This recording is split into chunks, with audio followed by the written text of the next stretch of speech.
Good morning, everyone. As you can see, I'm supercharging right now, and I have a little error message here. Now, I don't know if that'll focus, but it says AC charging unavailable, schedule service, try to DC fast charge. And when you go into the actual notification, these are the two issues that are happening in my Cyberbeast right now. And if you are a Cybertruck owner and you're tied in to the Twitter community of other Cybertruck owners or Tesla in general, this is not news to you. What I'm experiencing is a PCS failure, power control system failure in the Cybertruck. My particular model is late 2024. So I got this truck in December 2024. It's an early VIN around 58,000.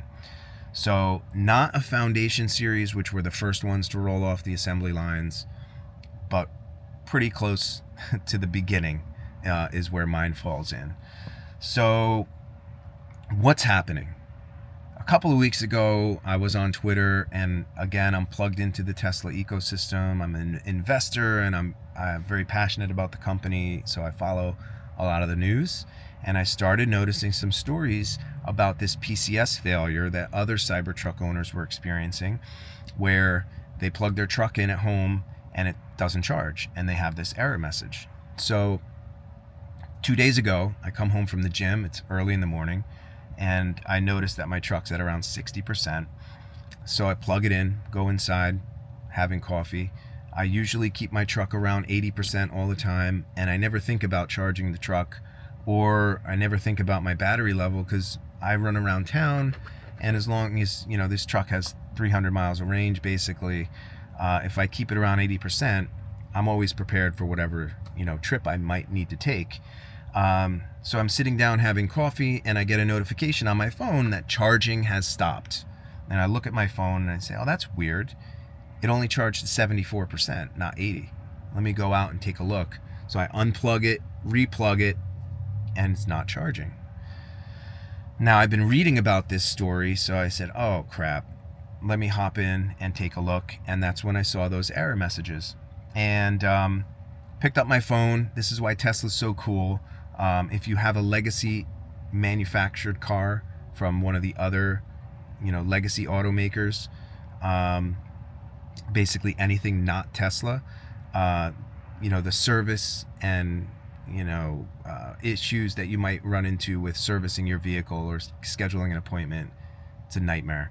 With Tesla, you open the app, you say, I need servicing. I send them a screenshot. Within like 5 minutes, I get a text from them. Yeah, it looks like you have a PCS failure. Just want to let you know the part is back ordered. It's going to take a little bit of time to get the part. We'll let you know as soon as the part arrives, and you can bring your truck in and we'll swap it out for you. So that's cool. Great communication. But my question back to them was, cool. Well, how do I charge my truck while I'm waiting? And they said, just so you know, any impacted, vehicle with this particular problem, Tesla's giving complimentary free supercharging. You can still supercharge the truck. So charge it up that way while you're waiting for the part to arrive. A little inconvenient, because charging at a supercharger requires me to go somewhere to charge it rather than just plug it in my driveway. But not a big deal. I'm sitting at a supercharger now, topping it off actually all the way to 100%, because I'm going to do some running around today, and I don't want to have to come back too soon. So I'm going to be waiting for this part probably for about a week, who knows. And in the interim, I'm going to have to supercharge the vehicle in order to top it off when it needs it.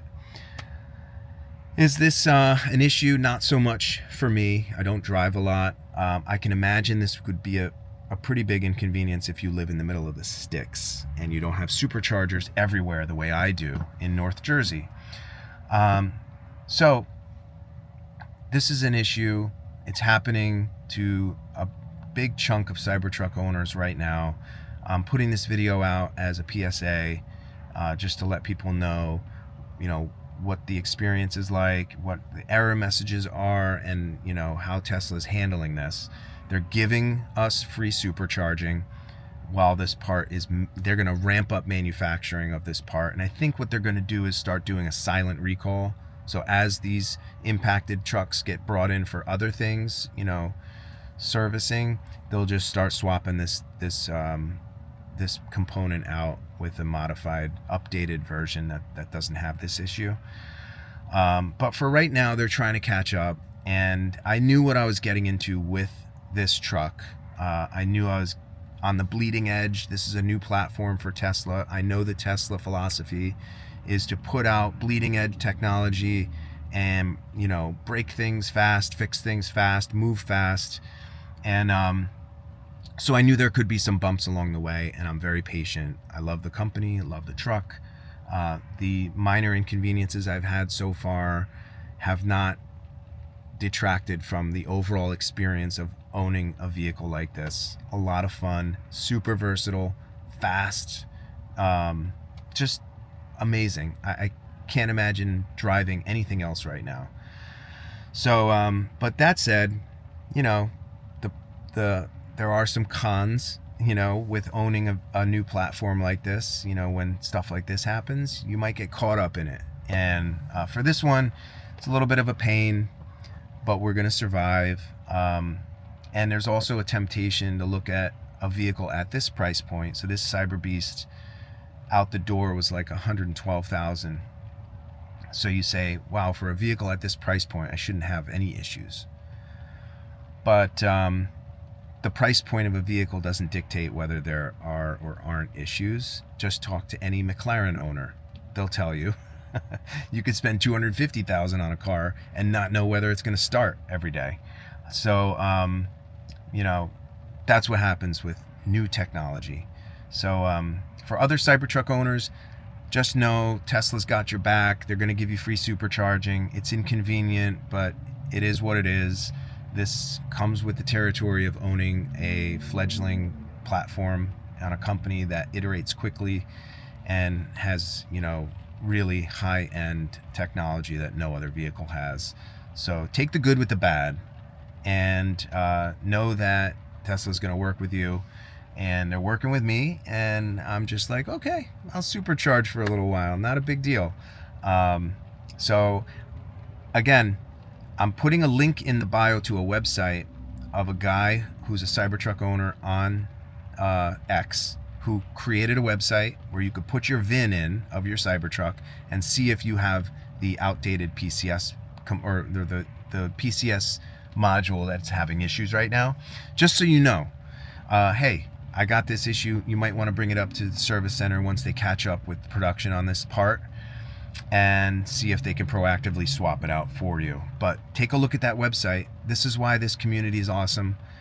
A lot of self-starters, a lot of smart people, and this guy whipped together a website to help the community check their VIN and see if they have this impacted part.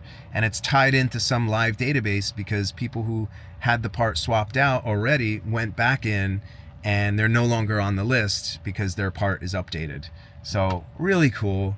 Awesome community of people. If you're having this issue, leave a comment. I'm curious what your experience is like. You know, I know what mine's been like in North Jersey, and it's not been that big of a deal. But leave a comment and let me know. I know this story is all over Twitter, but I haven't seen a lot of videos from an owner perspective. So hope everybody's doing great. Stay patient. Enjoy your Cybertruck. Bumps along the road. That's all it is. Take care, everyone.